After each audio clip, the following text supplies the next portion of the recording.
नमस्कार, NB news देख रहे हैं आप और मैं हूं आपके साथ मुस्कान। स्वागत है आप सभी का एनबी न्यूज के स्पेशल बुलेटिन में। खेती कानूनों को वापस लेने की मांग को लेकर मुजफ्फरनगर के जीआईसी ग्राउंड से की गई किसान महापंचायत में उमड़ा जनसैलाब आने वाले वक्त में सियासी गणित में बदलाव लाने के लिए काम कर सकता है। दरअसल 2013 के मुजफ्फरनगर हिंसा के बाद वेस्ट यूपी में बिखरा सामाजिक ताना बाना महापंचायत में एकता के सूत्र में बंधा दिखा। इधर केंद्रीय मंत्री संजीव बलियान ने कहा कि अगर किसान मोर्चा राजनीति में आना चाहता है तो बीजेपी उनका स्वागत करेगी। मुजफ्फरनगर के सांसद संजीव बलियान ने कहा कि किसानों के आंदोलन ने अब राजनीतिक रंग ले लिया है और हर किसी को राजनीति करने का अधिकार है। अगर संयुक्त किसान मोर्चा राजनीति में आना चाहता है तो हम उनका स्वागत करेंगे। टिकैत के भाषण में जिक्र करते ही लंबे वक्त बाद एक साथ हर हर महादेव और अल्लाहू अकबर के नारे सुनाई दिए। 2013 की हिंसा के बाद वेस्ट यूपी में बीजेपी की जड़ें गहरी हो गई थी, लेकिन अब 2022 में विधानसभा चुनाव में महापंचायत के पड़ने वाले असर में सियासी समीकरण बदलने के कयास लगाए जाने लगे हैं। वेस्ट यूपी को किसानों का गढ़ माना जाता है और कैराना पलायन और 2013 में मुजफ्फरनगर हिंसा के बाद यहां जाट मुस्लिम का सामाजिक ताना बाना टूट गया था। जाट का झुकाव बीजेपी की ओर हो गया था। नरेंद्र मोदी ने 2 फरवरी 2014 को मेरठ में विजय शंखनाद रैली में पूरे वेस्ट यूपी से भीड़ जुटाई थी। तब मोदी के भाषण के केंद्र में मुजफ्फरनगर हिंसा ही रही थी और वेस्ट यूपी में ध्रुवीकरण का साफ असर दिखा गया था, जिससे वेस्ट यूपी की सियासी माहौल बदल गया था। अब 2014 के लोकसभा चुनाव में खुद अजीत सिंह और जयंत हार गए थे। 2017 के विधानसभा चुनाव में आरएलडी को एक सीट छपरौली से मिली थी, वो भी बाद में बीजेपी में चले गए थे। 2019 में पार्टी का सुपड़ा साफ हो गया था और ऐसी ही कुछ हालात एसपी और कांग्रेस का हुआ था। उनकी नुमाइंदगी जरूर हुई थी, लेकिन बीजेपी के सामने कहीं टिक नहीं पाए थे। अब 2019 के लोकसभा चुनाव में जरूर एसपी और बीएसपी के साथ लड़ने की वेस्ट यूपी की सहारनपुर, बिजनौर, अमरोहा, संभल, मुरादाबाद, रामपुर ये सीटें जो है वो जीतकर बीजेपी पर वो तमाम लोग भारी साबित हुए थे।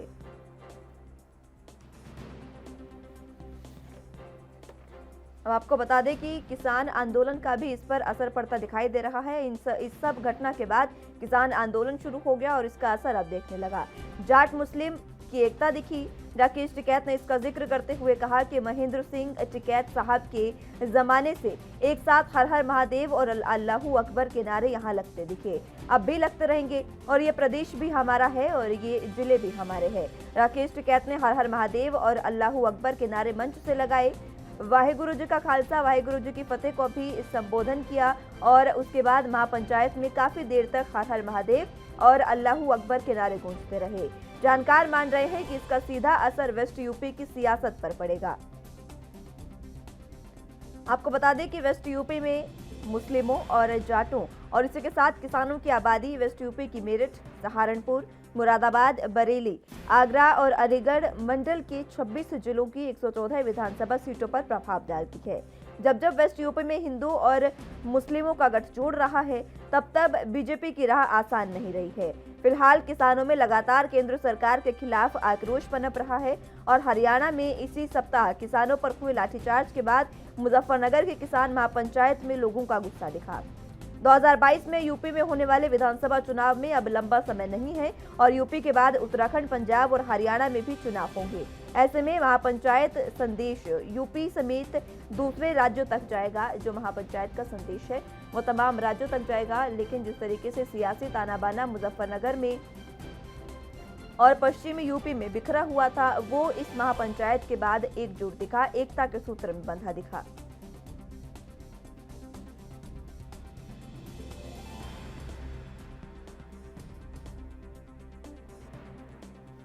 तो आपको बता दें कि खेती कानून, कृषि कानून जिनको वापस लेने की मांग लगातार की जा रही है और ये मांग पिछले लंबे समय से चलती आ रही है। अब समय 9 महीने से ज़्यादा का हो गया है, 10 महीने पूरे होने वाले हैं इस आंदोलन को, लेकिन अभी तक किसी तरीके से जो समस्या का समाधान निकलना चाहिए था वो अभी तक नहीं निकल पाया है। ना ही सरकार बातचीत को तैयार है, ना ही किसान पीछे हटने को तैयार है। दोनों ही अपनी मांगों को लेकर अड़े हुए हैं, लेकिन इस बीच सबसे बड़ी बात है कि किसान लगातार परेशान होता जा रहा है और अब जिस तरीके से यहाँ पर महापंचायत हुई, काफ़ी सफल ये महापंचायत रही, लेकिन इस महापंचायत में जो जन सैलाब उमड़ा वो आने वाले वक्त में सियासी गणित में बदलाव कर सकता है। ये काफ़ी अहम बात निकलकर सामने आ रही है। मुजफ्फरनगर हिंसा के बाद पूरा ये जो ताना बाना है, यहाँ का सामाजिक ताना बाना बिखर गया था, जिसके बाद अब जब महापंचायत हुई है तब ये तमाम लोग एकता के सूत्र में बंधे दिखे। को बता दें कि केंद्रीय मंत्री संजीव बलियान ने भी कहा है कि अगर किसान मोर्चा राजनीति करना चाहता है तो बीजेपी उनका स्वागत करेगी। इसी के साथ आपको ये भी बता दें कि हर किसी को राजनीति करने का अधिकार है, ये भी उन्होंने कहा। लेकिन टिकैत के भाषण में जिक्र करते ही लंबे वक्त के बाद एक साथ हर हर महादेव और अल्लाहू अकबर के नारे सुनाई दिए। टिकैत ने जब मंच से अपना भाषण दिया था तो उस समय उन्होंने अपने भाषण की शुरुआत ही हर हर महादेव और अल्लाहू अकबर के नारों से की थी, जिसके बाद पूरा मुजफ्फरनगर इन्हीं नारों से गूंजता दिखाई दिया। और ये सीधे तौर पर काफी लंबे समय बाद एक साथ ये नारे सुनाई दिए हैं। 2013 की हिंसा के बाद वेस्ट यूपी में बीजेपी की जड़ें गहरी हो गई थी, लेकिन अब 2022 के विधानसभा चुनाव में महापंचायत के पड़ने वाले असर से सियासी समीकरण बदलने के कयास लगाए जाने लगे हैं। वेस्ट यूपी को किसानों का गढ़ माना जाता है और कैराना पलायन और 2013 में मुजफ्फरनगर हिंसा के बाद यहां जाट मुस्लिम का सामाजिक ताना बाना भी टूट गया था।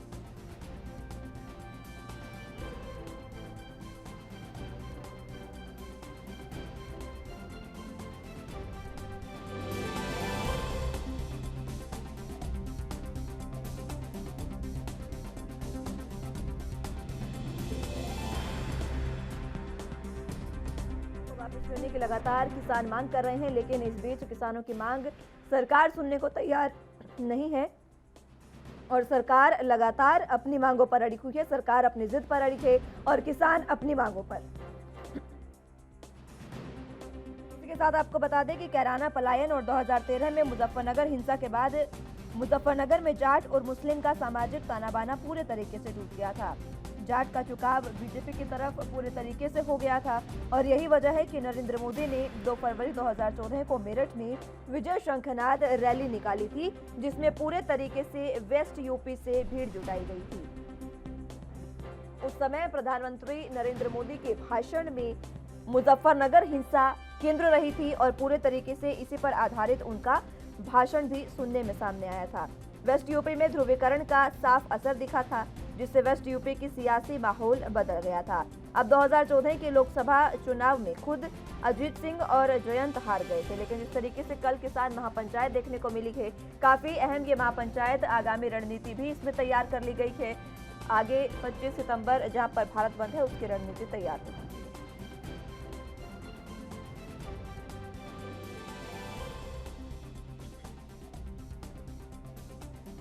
इसी पर जरा जानकारी के लिए मुजफ्फरनगर से संवाददाता आशीष गोयल हमारे साथ जुड़ चुके हैं। आशीष, देखिए जिस तरीके से कल महापंचायत हुई उसके बाद सियासी तानाबाना कहा जा रहा है कि मुजफ्फरनगर का बदल सकता है। मैं जानना चाहूंगी आपसे और दर्शकों को हम बताना चाहेंगे कि 2013 की जो मुजफ्फरनगर हिंसा थी उसके बाद अब एक बार फिर से इतने लंबे समय बाद यहाँ पर अल्लाहू अकबर और हर हर महादेव के नारे एक साथ सुनाई दिए हैं। आखिर क्या वो हिंसा थी, उसके बाद क्या कुछ समीकरण बने, विस्तार से समझाएं। देखिए, एक कवाल कांड हुआ था मुजफ्फरनगर में, जिसको लेकर एक सचिन जो कवाल कांड के व्यक्ति थे वो मृतक हो चुके थे, मर गए थे। उसके बाद में यहाँ पर एक जो पंचायत हुई थी, महापंचायत, इसमें कादिर राणा ने बयान दिया था कि सुबह का उगता सूरज मुजफ्फरनगर का बच्चा नहीं देखे गया, वो हिंसा के रूप में बदल गया उसका बयान। तो उसके बाद में यहाँ पर बड़ा भयावह रूप हो गया। तो मुजफ्फरनगर जो कांड है वो बड़ा ही फेमस हो गया था। उसके बाद में जो कल महापंचायत हुई है, महापंचायत में जो टिकैत है उन्होंने ये कहा है कि जो 25 तारीख को जो रैली होगी उसके बाद अगर जो पीएम मोदी अगर जो गुजरात से भी चुनाव लड़ेंगे तो वहां पर वो जीत नहीं पाएंगे, जिसको लेकर अभी तक मुजफ्फरनगर चर्चाओं में है। और मुजफ्फरनगर की इस समय यदि बात करें तो मुजफ्फरनगर शहर में सन्नाटा इस समय पसरा हुआ है, जिसको लेकर काफी माहौल गर्म है और सियासी जो ताना बाना है वो पूरा हिला हुआ है। जी आशीष, जिस तरीके से देखिए कल महापंचायत हुई, इसमें आगामी रणनीति भारत बंद को लेकर भी बनाई गई है। वो रणनीति भी बताएं कि अब किस तरीके से भारत बंद का ऐलान किया जाएगा और कल जो किसान महापंचायत रही इसमें क्या कुछ अहम रहा, ये भी विस्तार से बताएं। मैं आपको बताना चाहूंगा राकेश टिकैत है, उन्होंने मुजफ्फरनगर की धरती पर कदम नहीं रखा, यानी कि वो अपनी गाड़ी से आए और गाड़ी से ही वापस गाजीपुर बॉर्डर चले गए। उनका कहना ये था कि गाजीपुर जाके जो 25 तारीख का भारत बंद का आह्वान है उसको सफल बनाने के लिए वहां पर रणनीति तय की जाएगी। अलग अलग जो जिले हैं, अलग अलग संस्थाएं हैं, जो 500 लोगों की संस्था किसान यूनियन की है, सबके संगठन अलग अलग बैठ के उसकी रणनीति तैयार करेंगे और अपने अपने क्षेत्रों में जो भारत बंद का आह्वान है उसे सफल बनाने के लिए रणनीति तैयार करेंगे। जी आशीष, देखिए कल राकेश टिकैत ने चुनावी ऐलान भी कर दिया है, चुनावी दांव भी उन्होंने लगा दिया है। जिस तरीके से आपने बताया, राकेश टिकैत ने कहा कि अगर प्रधानमंत्री नरेंद्र मोदी अपनी ही विधानसभा सीट से अगर गुजरात से भी लड़ते हैं तो भी वो जीत नहीं पाएंगे। ये उन्होंने तमाम बातें कही है। इसको लेकर क्या लगता है कि संयुक्त किसान मोर्चा वाकई अब राजनीति में आना चाहता है? देखिए, मैं आपको बताऊंगा, जिस तरीके कल का उनका माहौल था, उन्होंने 10 मिनट के लिए पूरा अपना बयान दिया है, जिसमें उन्होंने सब जितने भी सरकार की जो अपने किसानों की जो मांगे थी, 3 मांगे, उन्हें छोड़कर अन्य मुद्दों पर भी बात किया। हवाई अड्डा बेच दिया, रेल बेच दी, बिजली बेच दी, सड़कें बेच दी, जल बेच दिया। इस तमाम बातों से ऐसा जाहिर होता है कि जो राकेश टिकैत है वो रणनीति में, पूरा राजनीति में कूद चुके हैं और इस समय माहौल जो है वो यही बता रहा है कि किसान जो संयुक्त मोर्चा है वो इस समय इलेक्शन लड़ने की तैयारी में है। 2022 में मुजफ्फरनगर, जो यूपी, पूरा यूपी है और मुजफ्फरनगर है, खासतौर से इस समय जो सबकी निगाहें टिकी हुई है मुजफ्फरनगर पर टिकी हुई है। मुजफ्फरनगर से जहां तक उम्मीद लगाई जा रही है कि राकेश टिकैत इलेक्शन लड़ने के लिए तैयार रणनीति बना चुके हैं। जी ठीक है आशीष, आप जुड़े रहिए हमारे साथ, जानकारी आपसे लेते रहेंगे। इसी के साथ डंपी पहलवान, किसान नेता हमारे साथ जुड़ चुके हैं। डंपी जी, बहुत स्वागत है आपका एनबी न्यूज पर। नमस्ते। डंपी जी, देखिए जिस तरीके से अभी संवाददाता बता रहे थे कि राकेश टिकैत अब चुनावी ताल ठोक सकते हैं और संयुक्त किसान मोर्चा जो है वो राजनीति में सक्रिय हो सकता है। 2022 का जो चुनाव है मुजफ्फरनगर सीट से लड़ा जा सकता है, क्या कुछ कहेंगे आप? मैडम, जो संयुक्त मोर्चा है हमारा, वो कोई आदमी राजनीति की बात भी करता है उसके ऊपर भी एक्शन लेते हैं।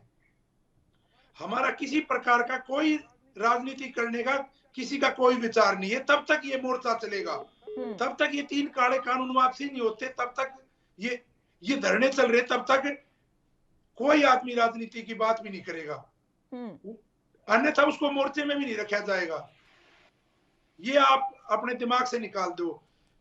और फिर एक बात और आपकी तरफ से भी आ रही थी बार बार कि 25 सितंबर आगामी रणनीति हमारी 25 सितंबर नहीं मैडम, कल की पंचायत में वो बात क्लियर हो चुकी थी। 27 तारीख को पूरा भारत बंद है। ठीक है, 27 तारीख को भारत बंद है। 27 तारीख को अगर आप भारत बंद करेंगे तो भी क्या रणनीति रहने वाली है, ये भी बताएं। देखो मैडम, रणनीति की कोई बात नहीं है। ये लोग सब, ये आप लोग भी कहने लगे थे, चैनल वाले भी, मुट्ठी भर किसान हैं, ये विपक्ष वाले लोग हैं, ये कहने लगे थे ये मुट्ठी भर किसान है, ये हरियाणा पंजाब का किसान है, उत्तर प्रदेश का किसान नहीं है। तो हमने ये सोचा भाई जिंदा है तो जिंदा दिखना जरूरी चाहिए, अपना एहसास कराना चाहिए कि हम जिंदा हैं। ये यू मान के थे, मोर्चों पे भीड़ कम है, ये है, किसान अपना काम भी तो करेगा। किसान की आर्थिक स्थिति बिल्कुल खराब हो जाएगी, सभी को मोर्चों पे बैठा देंगे। वहां पे हमने अपनी ड्यूटियां लगाई हुई है, वहां पे हम अपने कम आदमी रखेंगे और जो भी प्रोग्राम होगा, जैसे भारत बंद का प्रोग्राम है, तो पूरे भारतवर्ष का किसान आपको दिखाई देगा उसमें। सबसे पहले तो जैसे आपको देखिए हमने आपके किसानों के मुद्दे को पूरे तरीके से उठाया है। कल भी जिस तरीके से किसान महापंचायत हुई, हमने उठाया उस मुद्दे को। हमने कभी नहीं कहा कि मुट्ठी भर किसान है, हम हमेशा आपके पक्ष में खड़े रहे और सही के पक्ष में एएनबी न्यूज हमेशा खड़ा रहेगा। हाँ खड़ा, लेकिन और आपके वो भी तो आपके साथी हैं और लोगों ने आवाज दबाने की बहुत कोशिश की मैडम। ये तो सोशल मीडिया के सारे, जैसे आप लोगों के सारे कुछ चैनलों ने काम अच्छा किया, उसकी वजह से आवाज उठी है। ठीक है डंपी जी, देखिए कल जो किसान महापंचायत रही उसको लेकर राकेश टिकैत ने ये बात एक रखी उन्होंने कि अगर प्रधानमंत्री नरेंद्र मोदी गुजरात से भी अगर चुनाव लड़ते हैं तो वहां से भी वो जीत नहीं पाएंगे। ये जो उन्होंने बात रखी है, इसका क्या कुछ आधार है, ये समझाएं जरा। इसका आधार ये मैडम, जो किसान के खिलाफ जो भी चलेगा वो नहीं रह सकता इस देश में। भारतवर्ष के कृषि प्रधान देश है और किसान के खिलाफ कानून जबरदस्ती किसान के ऊपर थोपने, किसान आंदोलनरत है, किसान 10 महीने से रोडों पे बैठा है, किसान 10 महीने से रोडों पे बैठा है और किसानों की बात नहीं सुनी जा रही। किसान क्या करेगा? किसान इनको ये तो नहीं कहेगा ना हर जगह से इनको बनाओ। किसान तो यही कहेगा ना भाई, जैसे हमने बंगाल में कहा कि इनको वोट मत दो, बीजेपी को वोट मत दो, आप किसी को वोट दो। वो हमारी मजबूरी है। हम लोग अराजनीतिक हैं, हमने राजनीति नहीं करनी, लेकिन वो हमारी मजबूरी है। हमारी मांगों के चलते हमारी जो आवाज नहीं सुनी जा रही, तो इसलिए हमारे को इधर उधर भागना पड़ रहा है। अगर ये लोग हमारी बात सुने तो हमारे को इन चीजों में किसी चीज में इंटरेस्ट नहीं। बिल्कुल, सरकार से देखिए हम बार-बार सवाल उठाते ये लोग हमारी बात सुने और हमारा मसला सुलझाया जाए। देखो इन्होंने 22 जनवरी के बाद कोई बातचीत नहीं की किसान के साथ। ये एक बहुत बड़ा अहंकार है इन लोगों का कि ये बात नहीं करते, कहते 11 बार बातचीत हो चुकी। ये अपने आप को बड़े समझते हैं, ये बड़े नहीं है, किसान से बड़ा कोई नहीं है। किसान इस पूरे देश का पेट भरता है, किसान के बच्चे सीमा पर सुरक्षा करते हैं, तो किसान अन्नदाता है और उसकी बात न सुनना इस देश में बहुत बड़ी किसान की अनदेखी हो रही है। तो किसान की बात इन लोगों ने सुननी चाहिए। और ये इतना बड़ा मसला नहीं है, ये जबरदस्ती जो हमारे ऊपर थोपने की जरूरत क्या है? अगर किसान को जरूरत नहीं है तो क्यों जबरदस्ती थोप रहे हैं? अगर किसान को के लिए कानून बनाने हैं तो किसान संगठनों की को साथ लेके, उनकी सहमति लेके, उनसे विचार विमर्श करके बनाए, जरूर बनाने चाहिए और तरक्की होनी चाहिए। फिर इन लोगों ने बार बार एक बात कही थी कि 2022 में हम आप लोगों की आय दुगनी करेंगे। तो अभी 2022 बिल्कुल नजदीक है मैडम। तो ये 1 जनवरी से पक्का वादा करते हैं ना प्रधानमंत्री की आप लोगों का जो गेहूं हो हम 4000 रुपए खरीदेंगे। कहलवाओ इनसे मंचों पे, क्यों इन्होंने कहा था आपकी आय दुगनी करेंगे। आज 1975 रुपए गेहूं किसान का हरियाणा और पंजाब में बिकता है। तो ये 2022 में उसको 4000 रुपए क्विंटल लेंगे ना मैडम। बिल्कुल, देखिए ये बात ये प्रधानमंत्री का वादा है। जी जी, ये प्रधानमंत्री ने बड़े मंचों से बार-बार कहा है। और बीजेपी प्रवक्ता से हमने साफ तौर पर पूछा था, देखिए किसानों के लिए तो किसी ने, किसानों की दशा जो ब्रिटिश काल में थी वो अभी तक वही दशा चलती आ रही है। ना तो कांग्रेस ने कुछ किया किसानों के लिए, ना ही बीजेपी, जिसको अगर कांग्रेस से जनता परेशान थी, किसान परेशान थे, तभी कांग्रेस को हटाकर बीजेपी को सत्ता में लाया गया। लेकिन बीजेपी ने स्थिति और खराब कर दी। ये तमाम चीजें हम रख रहे हैं उनके सामने, लेकिन उसके बावजूद बीजेपी का सिर्फ एक ही कह सकते हैं कि राग वो अलाप रही है कि ये किसान नहीं है, ये मुट्ठी भर किसान है। उन्होंने साफ तौर पर कहा कि ये राजनीतिक लोग हैं। हालांकि कल हमने दिखाया भी किस तरीके से महापंचायत में वहां पर आम किसान जो खड़े थे वो भी हमने दिखाए, लेकिन बीजेपी ये मानने को तैयार नहीं है। बीजेपी ने आंखें मूंद रखी है।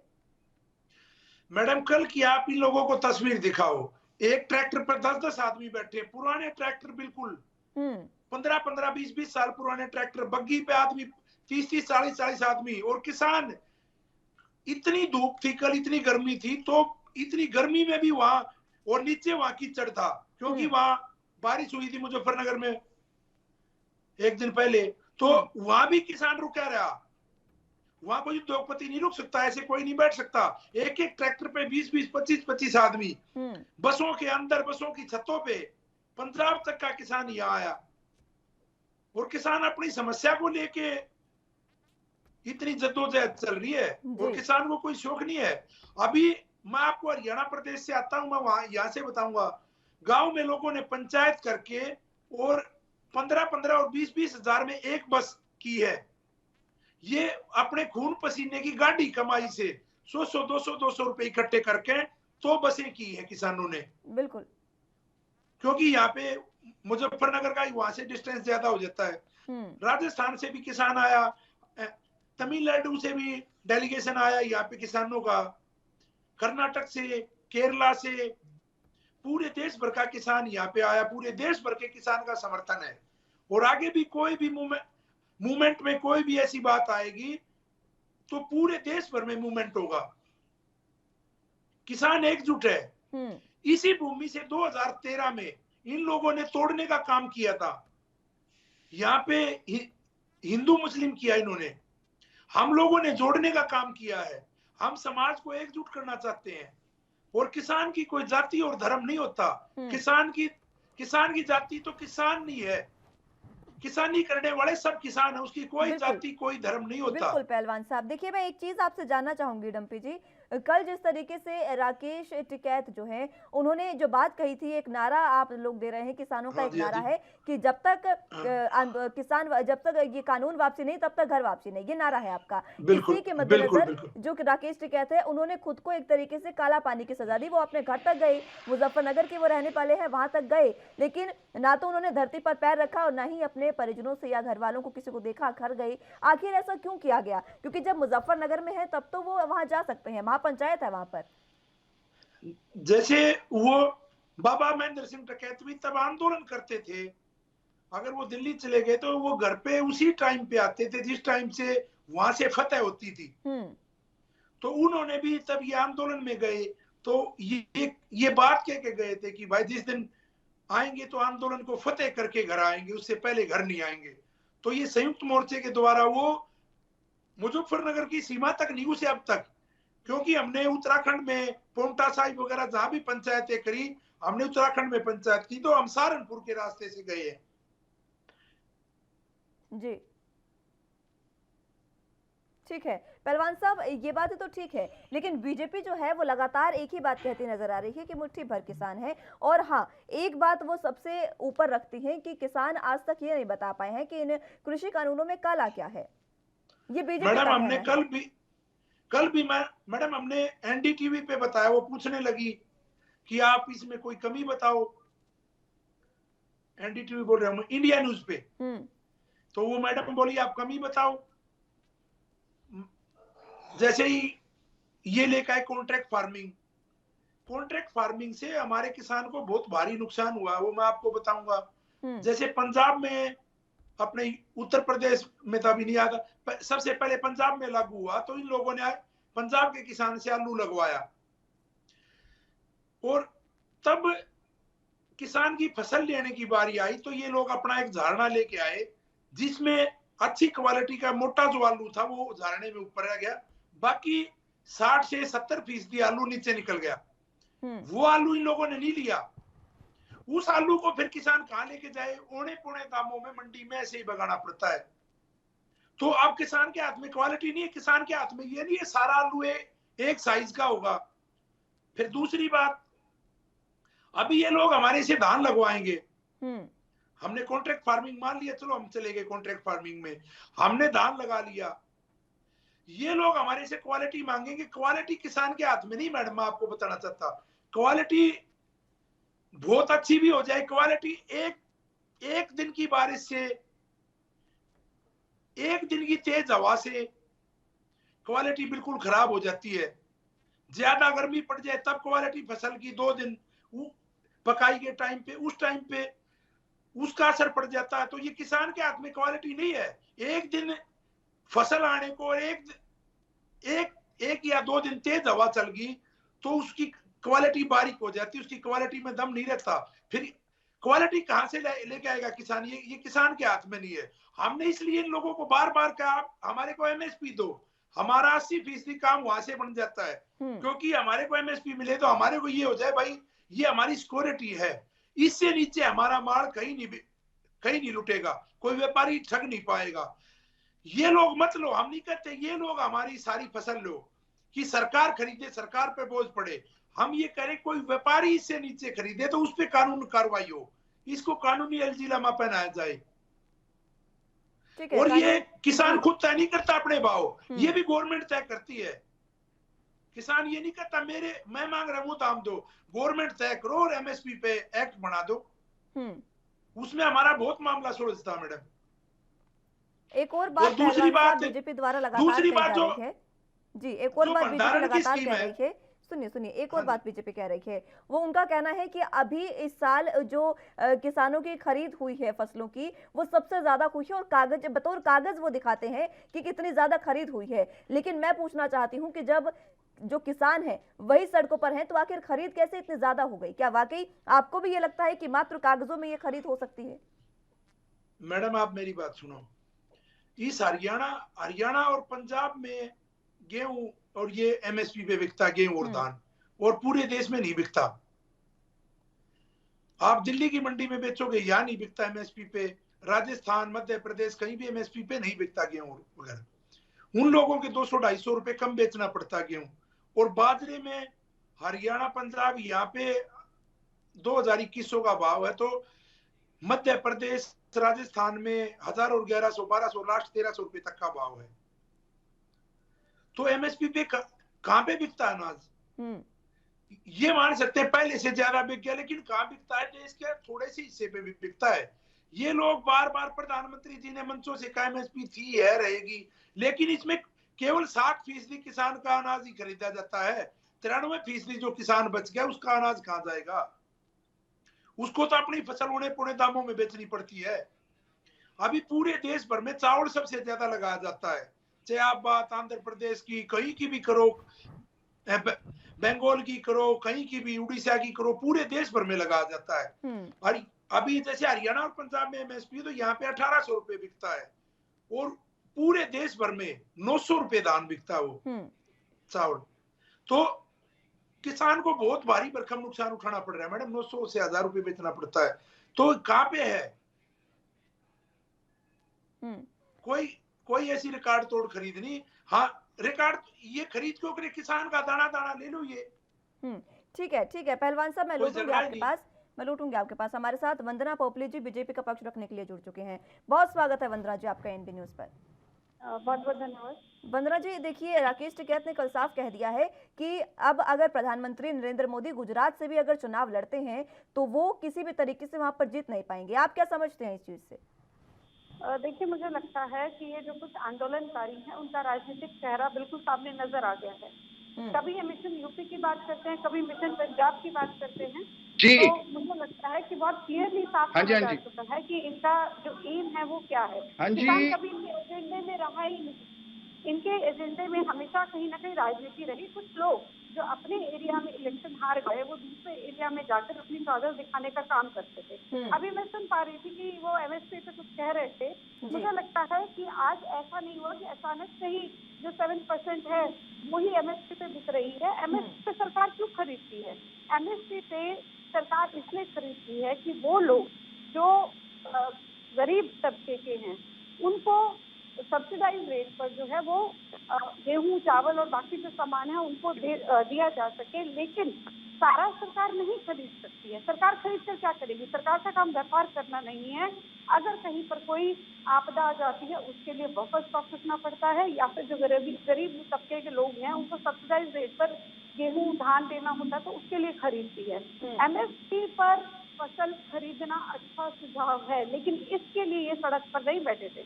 ये सड़क पर बैठे थे झूठ बोलकर कि हमारी जो है जमीन चली जाएगी इन 3 कृषि कानूनों से। मुझे आज तक जवाब नहीं मिल पाया, ना ही हमारे देश कृषि मंत्री हैं उनको जवाब मिल पाया कि कैसे जमीन चली जाएगी। इनके पास कभी जवाब नहीं होता, हर बात पलट देते हैं। कभी 370 पे चले जाते हैं, कभी जमीन की बात करते हैं, कभी एमएसपी की बात करते हैं, लेकिन इन 3 कृषि कानूनों से क्या नुकसान हो रहा है वो आज तक ये नहीं बता पाए। तो ये एक ही का ये तरीका भी गलत है, माई वे और हाई वे। या तो आप कृषि कानून रद्द करो उसके बाद बात करेंगे। जिन कृषि कानूनों पे बात होनी है उसका आप रद्द करने के बाद बात करने की बात करते हैं तो बात तो बची ही नहीं। और आप ये बता ही नहीं पा रहे कि इन कृषि कानूनों में काला क्या है। तो मुझे लगता है कि इनका जो साफ चेहरा है, राजनीतिक चेहरा है, इनके पीछे जो विपक्षी दल है वो सामने आ जाए। ठीक है वंदना जी, बहुत शुक्रिया हमारे साथ जुड़ने के लिए और तमाम बातचीत हमारे साथ करने के लिए। डम्पी जी, आपके पास एक बार फिर से आना चाहूंगी। वंदना जी जुड़ी हमारे साथ बीजेपी से, वह साफ तौर पर कह रही है कि किसान जो है वो झूठ बोलकर सड़कों पर बैठे थे कि हमारी जमीन बिकेगी। आज तक उनको और कृषि मंत्री तक को ये जवाब नहीं मिल पाया है कि आखिर ये जमीन कैसे बिक रही है, ये वो जानना चाह रही है। जमीन मैडम कारपोरेट घराने कब्जा कर रहे हैं जमीनों पे जी। कहीं भी आप एक चीज देखो, किसान की जमीन बिकने से भी बदतर। आप ये हमारे जितने भी हाईवे बनाए जा रहे हैं, चाहे कुंडली बाणेसर है, चाहे लखनऊ, इनके ऊपर आप 60 तक का खोखा किसान अपना नहीं लगा सकता, अपना कोई छोटा मोटा होटल नहीं कर सकता, या अपना कोई पेट्रोल पंप वगैरह कोई भी चीज आज अप्लाई नहीं कर सकता। जो भी ये नए राजमार्ग हमारे बनाए जा रहे हैं, पूछो मैडम से, 500 मीटर अंदर तक कोई भी अपना व्यापार या किसान करना चाहे तो उस पे कोई फैक्ट्री, छोटी मोटी कोई उद्योग का साधन कोई भी नहीं लगा सकता। उस रोड का किसान को क्या फायदा मिला, ये इनसे पूछो। ये और इन्हीं रोडों पे जो पेट्रोल पंप वगैरह सारी चीजें जो फूड की वो चेन है वो सारी उद्योगपति घरानों को दी जाती है। एक जगह अपना एक छत के नीचे वो अपना पूरा मॉल टाइप बनाते हैं, उसमें हर चीज आती है, KFC वगैरह सब कुछ। तो ये सारा इन लोगों ने सारा कुछ उद्योगपतियों का घर बनने का काम करें ये लोग। किसान अपने खेत में अपना चाय का भी और उनसे आपकी इन बातों का जवाब जरूर लिया जाएगा। लेकिन पहलवान साहब देखिए, वंदना जी एक बात और कह रही थी, उन्होंने साफ तौर पर कहा कि राजनीतिक चेहरा अब किसानों का सामने आने लगा है। जिस तरीके से कल प्रधानमंत्री को लेकर राकेश टिकैत ने बात कही, उसमें वो साफ कह रही थी कि किसानों का अब राजनीतिक चेहरा साफ होने लगा है और वो साफ तौर पर मात्र राजनीति के लिए सड़कों पर बैठे हैं। ये वंदना पोपली ने कहा। वंदना है ना, वंदना जी से मैं ये कहना चाहूंगा, मेरी बहन से 10 महीने हो गए किसान गर्मी में, धूप में, बारिश में, मच्छर भी लड़ते हैं। करके दिखाओ ऐसी राजनीति, बैठ के दिखाए ये वंदना जी, वहां बैठ के दिखाए जहां किसान बैठे हैं। ये कहना बहुत आसान है और काम करना बहुत मुश्किल है। कड़कती धूप में भी किसान वही रहा, ठंड में भी वही रहा, बारिश और तूफान भी किसान ने झेला है। ऐसे रोडों पे लेट के दिखाओ तब पता चलेगा। और मेरी बहन कह रही थी कि ये क्या नाम है कि जो गरीब आदमियों को दिया जाता है सरकार वही खरीदती है। हम सरकार पे प्रेशर नहीं देते, सरकार हमारा गेहूं खरीदे। ठीक है पहलवान साहब, मैं लौटूंगी आपके पास। जी मैं लौटूंगी आपके पास। आपके सवालों का जवाब देने के लिए हमारे साथ बीजेपी से प्रवक्ता जुड़ चुके हैं, वीरेंद्र चौहान जी। बहुत स्वागत है आपका चौहान साहब। जी शुक्रिया।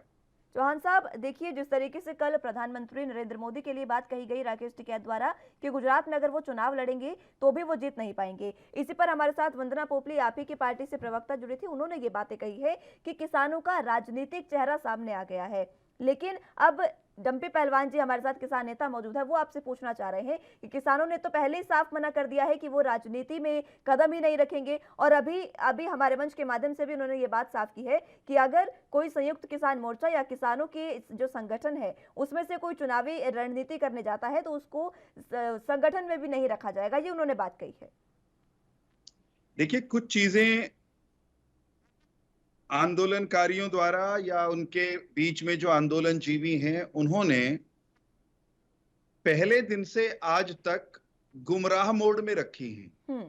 गोलमोल अंदाज में घुमाना, लोगों को गुमराह करना, भ्रम पैदा करना और ऐसा करके सरकार के विरुद्ध, भारतीय जनता पार्टी और नरेंद्र मोदी जी के विरुद्ध माहौल खड़ा करना, ये इनका एजेंडा रहा है। सार्वजनिक है, कुछ छिपा हुआ नहीं है। इन्होंने चतुराई करी होगी अपनी तरफ से, लेकिन लोगों को अच्छे से हमेशा समझ में आया है कि ये किसान के लिए नहीं लड़ रहे, ये तो राहुल गांधी के लिए लड़ रहे हैं, ये तो वामपंथियों के लिए लड़ रहे हैं, ये तो इनेलो के लिए लड़ रहे हैं, ये तो कांग्रेस के लिए लड़ रहे हैं। ये सब कुछ शीशे की तरह साफ था, है, और कहीं थोड़ी बहुत कसर होगी तो वो और आने वाले दिनों में लोगों को समझ में आ जाएगा। जी। जो राकेश टिकैत नाम के छिछोरे व्यक्ति ने प्रधानमंत्री जी को लेकर टिप्पणी की, उसको अगर समझना हो तो तथ्यों पर समझते हैं। आइए हम, आप और पहलवान जी मिलकर भारत के प्रधानमंत्री नरेंद्र मोदी जी, आपसे प्लीज अब शब्दों की मर्यादा को प्लीज रखिएगा। मैंने कोई अपशब्द प्रयोग नहीं किया। इस तरीके के शब्द मैंने कोई अपशब्द की मर्यादा रखिए। मैंने कोई अपशब्द प्रयोग नहीं किया। आप अपनी बात रखिए, आप अपनी बात रखिए, आपकी बात को नहीं टाला जाएगा, लेकिन शब्दों की मर्यादा रखिए। जिस व्यक्ति का आप जिक्र कर रहे हैं वह भद्दे शब्दों के प्रयोग के लिए जाना जाता है, उसके लिए इससे अधिक सम्मानजनक शब्दों का प्रयोग करना कठिन है। फिर भी कृपा करके मुझे मेरी बात कहने दीजिए। भारत के वर्तमान प्रधानमंत्री नरेंद्र मोदी जी प्रचंड बहुमत के साथ सरकार में आए, प्रधानमंत्री बने, दूसरी बार चुने गए। उत्तर प्रदेश की जनता ने उनको चुनकर के भेजा, सांसद के रूप में उत्तर प्रदेश से आए। इससे पहले भी वे लगातार जनता के प्रतिनिधि के रूप में और उसी गुजरात के जनप्रतिनिधि और मुख्यमंत्री के रूप में मल्टीपल टाइम्स चुनकर आए और उसी लोकप्रियता के आधार पर राष्ट्रीय और अंतरराष्ट्रीय नेता बने। क्या ये तथ्य आपको, मुझे, पहलवान जी को या राकेश टिकैत को मालूम नहीं है? यह जानते हुए भी यह व्यक्ति कहता है कि गुजरात से चुनाव हार जाएंगे, तो फिर समझ में कमी राकेश टिकैत की है या वो देश की जनता को बेवकूफ मानते हैं या उसको बेवकूफ साबित करने पे तुले हुए हैं?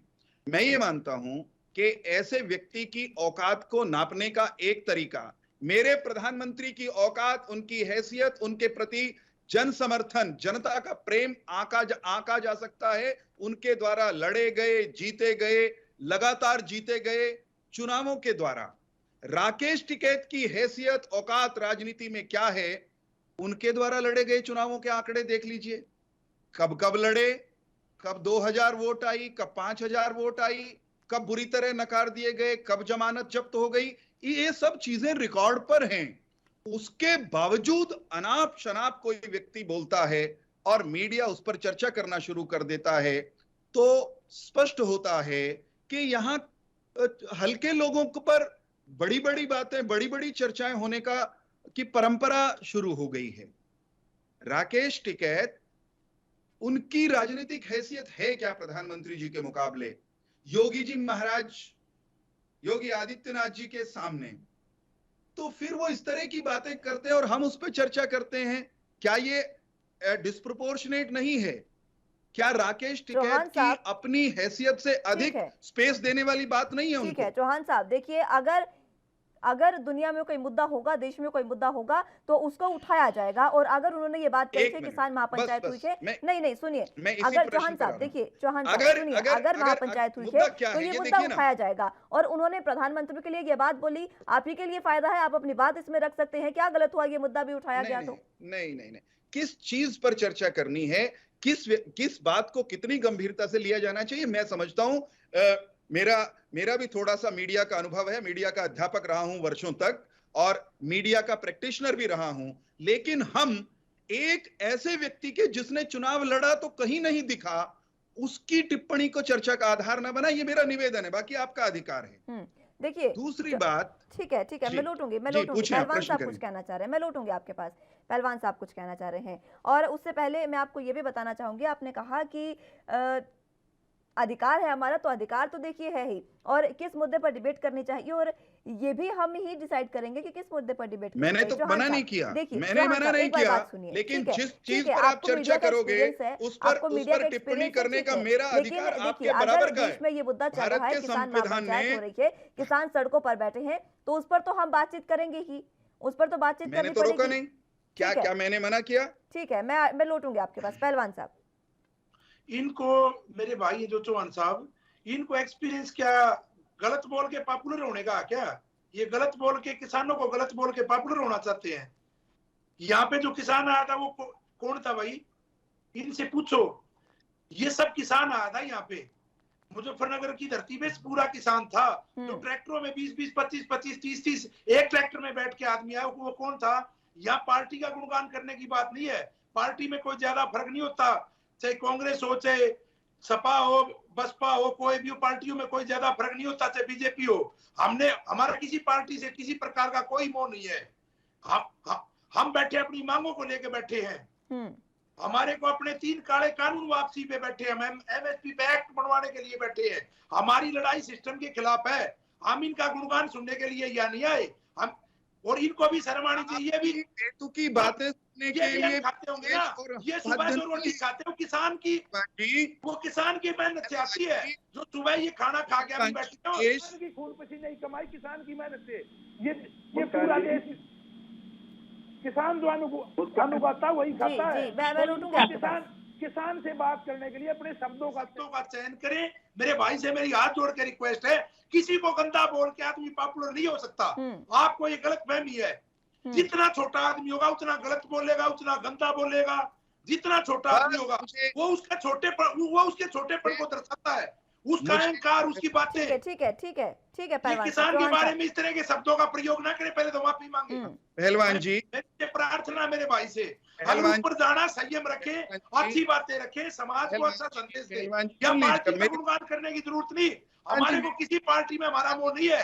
बाद में भी हो सकती है बातों में, मैं कोई ज्यादा फर्क नहीं होता। हमारी लड़ाई सिस्टम के खिलाफ है। पहलवान जी सुन लो, पहलवान जी सुन लीजिए, पहलवान जी सुन लीजिए। मैं केवल यही बात आपके श्रीमुख से कहलवाना चाहता था कि हल्की बात बोल के, छिछोरी बातें करके, टुच्ची घटिया किस्म की बातें करके सरकार के और प्रधानमंत्री के बारे में कोई राकेश टिकैत नाम का व्यक्ति अगर वो नेता बनना चाहता है तो वो नेता बन नहीं सकता। जनता के हृदय में जगह बनाने के लिए तप करना पड़ता है, उसके लिए देश विरोधी ताकतों के साथ गठजोड़ करने की आवश्यकता नहीं होती, जैसा इस आंदोलन के बहुत सारे नेताओं ने कर रखा है, सार्वजनिक रूप से दिखता है। एक बात मैं आपके माध्यम से थोड़ा सा दुरुस्त कराना चाहूंगा। मैंने नहीं कहा, भारतीय जनता पार्टी ने कभी नहीं कहा कि मुजफ्फरनगर में या सिंघू बॉर्डर पर जो लोग बैठे हैं वे सभी किसान नहीं हैं, लेकिन उनके नेताओं में अधिकांश ऐसे हैं जो केवल किसान के नाम पर राजनीति करते हैं, किसान के कंधे पर रखकर सियासत की बंदूक चलाते हैं, किसान के चूल्हे पर अपनी राजनीति का पतीला कढ़ाई चढ़ाकर हलवा बनाना चाहते हैं। लेकिन एक इसमें संशोधन करने की गुंजाइश है। जो लोग सिंघू में या मुजफ्फरनगर में इकट्ठे होकर कृषि कानूनों का विरोध कर रहे हैं, देश में पहलवान जी वही किसान नहीं हैं। वीरेंद्र सिंह चौहान भी किसान हैं, उनके पिताजी भी किसान हैं, मेरा पूरा गांव किसानों का गांव है, हम सब खेती में हैं और मेरे गांव के 99.99% किसानों को इन कानूनों पर कोई आपत्ति नहीं है। देश में 30-35 जत्थेबंदियां पंजाब केंद्रित जिनमें ज्यादातर हैं, जिनकी राजनीति अपनी है, वो किसान कानूनों के खिलाफ बोल रहे हैं, तो देश में इतने ही किसानों के संगठन हैं मुस्कान जी, जो इन कानूनों के पक्षधर हैं और उन्हें इन कानूनों में किसानों का स्वर्णिम भविष्य दिखाई दे रहा है। ये जो विरोध करने वाले लोग हैं, अधिकांश लोग ये किसान को केवल किसान बनाए रखना चाहते हैं। उसकी जोत का आकार घट रहा है, खेती लाभ का सौदा नहीं रहा, अधिकांश किसानों को ये लगने लगा है। नए कृषि कानून कृषि को नई दिशा देने के कानून हैं, किसान को खेती के साथ साथ कारोबारी होने का अवसर देने के रास्ते खोलने वाले कानून हैं। चौहान साहब देखिए, ये किसानों का भला सहन क्यों नहीं कर पा रहे? मुस्कान जी एक वाक्य सुनिए चौहान साहब, नहीं सुनिए, आपकी बात अगर मान भी ली जाए, आप कह रहे हैं कि बहुत से जो संगठन है, किसान संगठन, वो इनके समर्थन में है कानूनों के, लेकिन देखिए हर सिक्के के दो पहलू होते हैं, ये आप भी जानते हैं और हम भी जानते हैं। हर सिक्के के दो पहलू होते हैं। एक पहलू अगर आपसे समर्थन रखता है, तो अगर एक दूसरा पहलू आपके विरोध में है या फिर इन कानूनों के विरोध में है, तो आप उनसे बातचीत करके ये मसला सुलझा सकते हैं ना। पहलवान साहब कुछ कहना है, उसके बाद उत्तर दे देने दीजिए। मैं आऊंगी आपके पास चौहान साहब, मैं आऊंगी, समय निर्धारित करता है। प्लीज मैं आऊंगी आपके पास। पहलवान साहब कुछ कहना चाह रहे हैं। कानूनों के हक में जो फर्जी बीजेपी द्वारा प्रायोजित किसान संगठन है, फर्जी योगेंद्र यादव फर्जी, ये चौहान साहब बिल्कुल सफेद झूठ बोल रहे हैं। और मैं इनको एक बात और बताना चाहूंगा, एक बार ये बोले मैं ज्यादा नहीं बोले, आपको एक बात और बताना, आप हमारे को कांग्रेस सपा बसपा योगेंद्र यादव फर्जी, राकेश टिकैत फर्जी, गुरनाम सिंह चढ़ूनी फर्जी, आप सहन कर लेंगे क्या? अगर प्रजातंत्र में आप अपने हर विरोधी को फर्जी कहोगे तो आपको भी कोई फर्जी कहेगा। पहलवान जी आप फर्जी हैं क्या, या कहलवाना पसंद करेंगे क्या? टिकैत को फर्जी कहलवाना पसंद करेंगे क्या?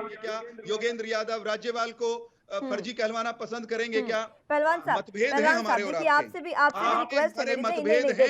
अगर उन्होंने राकेश टिकैत के बारे में कुछ बोला तो आपको बुरा लगा, तो देखिए इस तरीके की भाषा का हम लाइव चैनल पर डिबेट में नहीं प्रयोग कर सकते हैं। मर्यादित भाषा का प्रयोग करके आप आराम से बात कीजिए। यही बात तो कह रहे हूँ, हमारे को पार्टी न समझे, ये हमारे को तो पक्ष विपक्ष बना रहे हैं। हम किसान अपनी मांगों को लेकर बैठे हैं, हमारे को पक्ष विपक्ष से मतलब नहीं है। और ये अपनी पार्टी का गुणगान कर रहे हैं, किस चीज का गुणगान कर रहे हैं? देश का अन्नदाता 10 महीने से रोडों पे बैठे हैं, आप किस चीज का गुणगान कर रहे हैं? आपको शर्म आनी चाहिए। अब तक आपने ये मामला नहीं सुना। शर्म आप करते तो अच्छा है। मेरे ख्याल से सबसे बड़ा मूवमेंट है, आप लोगों को शर्म आनी चाहिए। विसाव का सबसे बड़ा जबरदस्ती अपने आप को अपना गुणगान कर रहे हैं, सबसे बड़ा मूवमेंट है।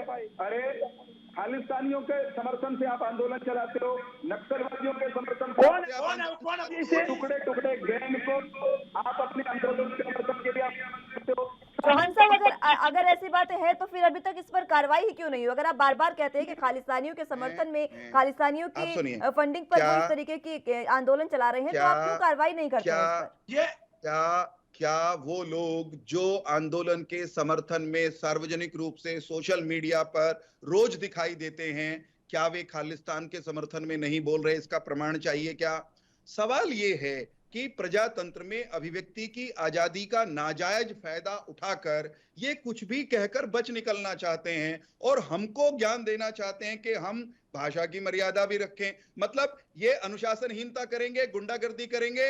राकेश टिकैत कहेगा सरकार के घोड़ा लाठी दे देंगे, ये लोग लाल किले पर तिरंगे का अपमान करने चले जाएंगे, निशान साहब का अपमान करेंगे और फिर साथ में कहेंगे कि हम तो देशभक्त हैं, हम तो केवल किसान हैं। भाई साहब पहलवान जी, अगर आप केवल किसान हो तो आपके आंदोलन में जो राजनीतिक तत्व हैं उनको भगा दीजिए और आइए बातचीत की मेज पर बैठकर चर्चा करके समाधान निकालते हैं। बातचीत नहीं सुनिए पहलवान साहब, उन्होंने खुद आपसे अनुरोध किया है कि तमाम चीजों को हटाकर बातचीत करिए उनसे। देखिए खुद कह रहे हैं कि वो बातचीत करिए। इनसे ये पूछो, इनको कोई भी बीजेपी में अगर जानता हो तो ये करवाएं बातचीत, और किसान मोर्चे को मैं कल लेके आऊंगा।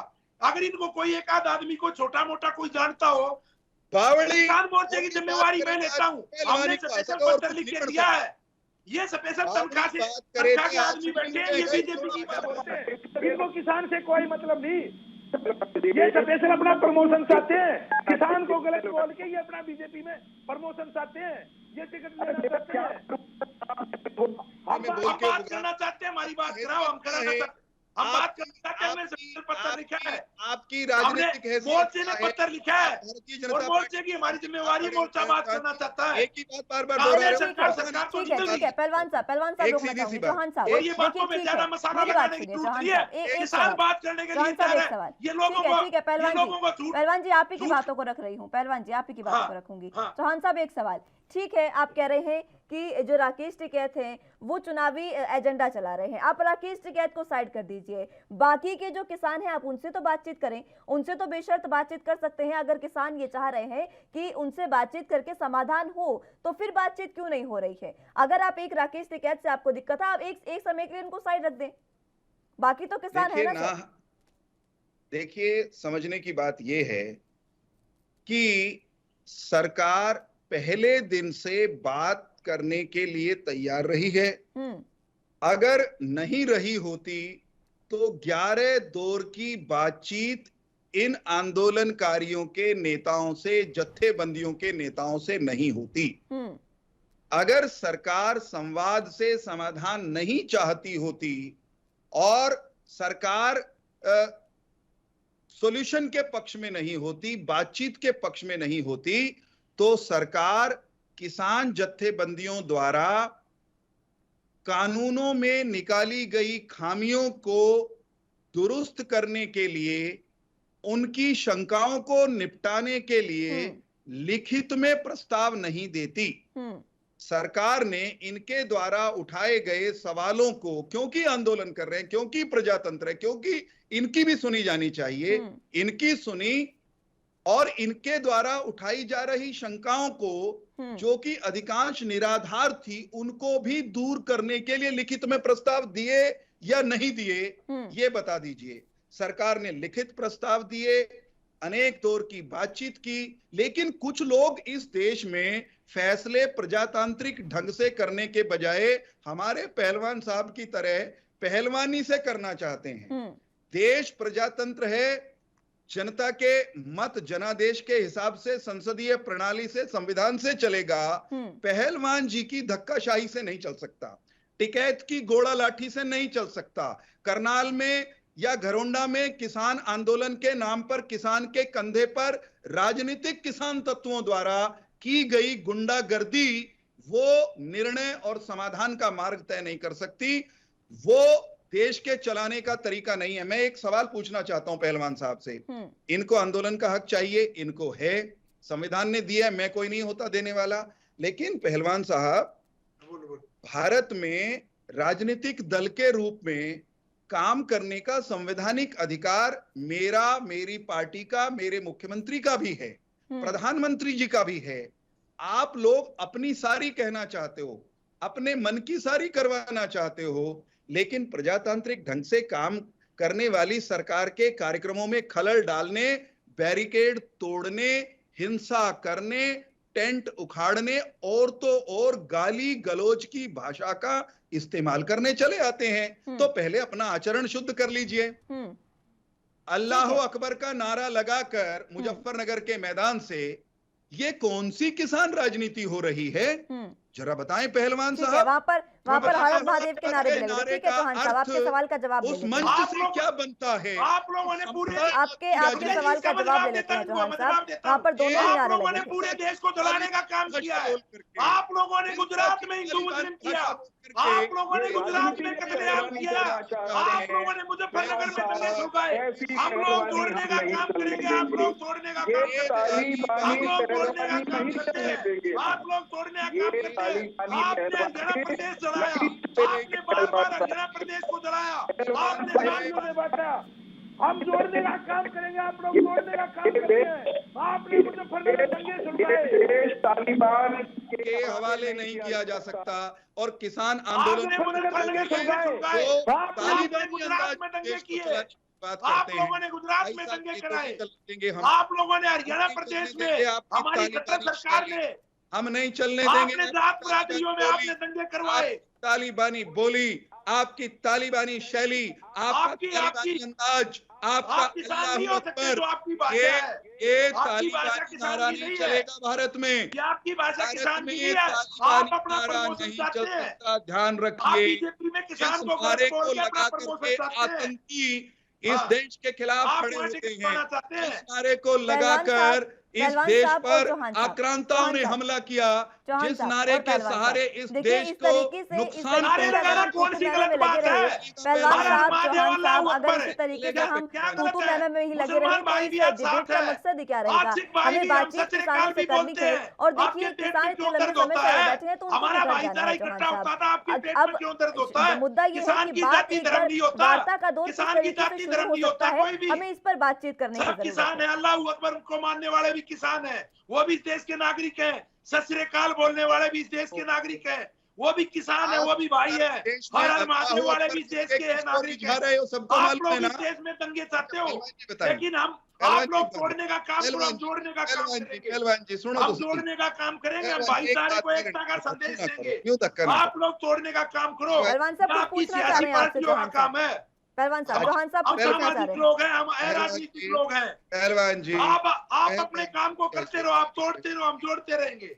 आपका काम तोड़ने का है, आपकी रणनीति, आपकी पार्टी की पॉलिसी ये ठीक है तोड़ने पहलवान की साहब, है। पहलवान साहब सवाल सुन लीजिए उनका। चौहान साहब, पहलवान जी, अल्लाह अकबर का नारा जिसे तालिबान लगाता है, आईएसआईएस लगाती है, वो तो आप किसान आंदोलन का नारा बनाने चले हो। और जय श्री राम के अयोध्या में बनने वाले मंदिर से आपके किसान आंदोलन के अनेक नेताओं को पेट में दर्द होता है। उत्तर प्रदेश में अल्लाह अकबर का नारा लगाकर किसको रिझा मैं बताता हूँ रहे हो मेरे पहलवान? इधर सुनो, आप पकड़े गए, रिझा रहे हो तालिबान साहेब। मैं बताता हूँ। किसान अपने घर से बैल खोलता है तो कहता ले राम का नाम। किसान अपना खेत में हर जोड़ता है, कहता ले राम का नाम। किसान से ज्यादा राम का नाम लेने वाला कोई नहीं है। आपको पहलवान नहीं कह सकता। हम अपने घर में आप हैं तालिबान साहेब, राम राम दादा राम जनाब तालिबान साहेब, किसान की परंपरा तालिबान साहिब, किसान को जय श्री राम तालिबान साहिब, राम राम बोलते हैं। तालिबान साहिब एक आप चालू लोगों करो। को बरगलाने का काम न करें। तालिबान साहिब आपकी नीति देश तालिबानी से भी खराब आपकी नीति है। देश तालिबान के यहाँ पर नहीं जाने लोग देंगे। हैं। हम लोग अगर उसको भी राम राम बोलते हैं, आप लोग नहीं बोलते। आप संघ के मुख्यालय पे, आप हर जगह, आपने कभी तिरंगे का भी सम्मान नहीं किया। हम तिरंगे का भी सम्मान करने वाले और पहलवानी मर्यादा पुरुषोत्तम राम को हमारे से ज्यादा मानने वाला कोई नहीं है। आप लोग ठीक है। आपसे ठीक है पहलवान साहब, देखिए मेरी आप दोनों से ही रिक्वेस्ट है, तू मैम से बाहर निकलते हैं सर। चौहान साहब आपसे भी रिक्वेस्ट है और पहलवान जी आपसे भी, तू मैम से बाहर निकलते हैं। पहलवान साहब, हम जिस मकसद के लिए बैठे हैं वही मकसद अगर पूरा नहीं होता, हम कहां तालिबान पर जा रहे हैं, कहां जा रहे हैं सर? मकसद था कि आखिर किसानों से वार्ता कैसे शुरू होगी। ठीक है, ठीक है पहलवान साहब, ठीक है, देखिए समय की भी कमी है, समय की भी कमी है। चौहान साहब आपके पास आना चाहूंगी। एक छोटा सा सवाल मेरा आपसे, वार्ता का दौर कैसे और कब शुरू हो सकता है ताकि किसान जल्द से जल्द अपने घर जाए? किसान वार्ता करने के लिए तैयार है। किसान ने स्पेशल संयुक्त मोर्चे ने पत्र लिखा और ये लोग बातचीत किए अपने। ठीक है, पूछ लेते हैं पहलवान साहब, पूछ लेते हैं चौहान साहब से भी, जान लेते हैं उनसे भी कि वार्ता कब शुरू होगी। ठीक है, सुन लीजिए उनकी। चौहान साहब, शर्म भी नहीं आती, कभी ये तालिबानी कहते हैं, इनको शर्म आनी चाहिए, इनका चेहरा देखो, इनको शर्म आनी चाहिए। चौहान साहब इस तरह की बात करते हैं, ये तालिबानी कहेंगे हमारे को? चलती है तो पहलवान जी, हाँ जी, पहलवान जी, शर्म उनको आनी चाहिए जो बेशर्मी के साथ तालिबानी भाषा और बोली बोलते हैं और किसान के माथे पर मुजफ्फरनगर में कलंक लगाते हैं। रही बात वार्ता की पहलवान जी, तो सरकार की तरफ से वार्ता न तोड़ी गई और सरकार हमेशा संवाद के लिए तैयार है। ये झूठ है मैडम। जब पत्थर लिख दिया आप भी सफेद झूठ बोल रहे, इनको शर्म आनी चाहिए। क्या बैठ के झूठ बोल रहे? किसान ने बार बार आज भी बात करने के लिए पहले झूठ बोल रहे हैं। झूठ बोल रहे ये लोग, इनको शर्म भी नहीं आती, बिल्कुल सफेद झूठ बोलते हैं। किसान बात करने के लिए तैयार, ये झूठ बोलते हैं। बात नहीं होने दे रही, आपकी भाव में तो कराओ ना बात।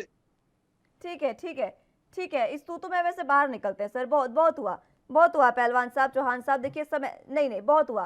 पहलवान साहब बस, बहुत शुक्रिया आप दोनों का, बहुत शुक्रिया सर। समय की कमी और समय इजाजत नहीं दे रहा है आप, क्योंकि देखिए जिस तरीके से हम मात्र तूतु में ही रह गए और जो मकसद था वो पूरा नहीं हो पाया। बहुत शुक्रिया आप दोनों का हमारे साथ चर्चा करने के लिए। लेकिन सवाल अभी भी बरकरार है कि आखिर कब किसानों से एक बार फिर से वार्ता शुरू होगी और आखिर कब किसान अपनी समस्याओं का समाधान लेकर घर की ओर वापस लौटेंगे।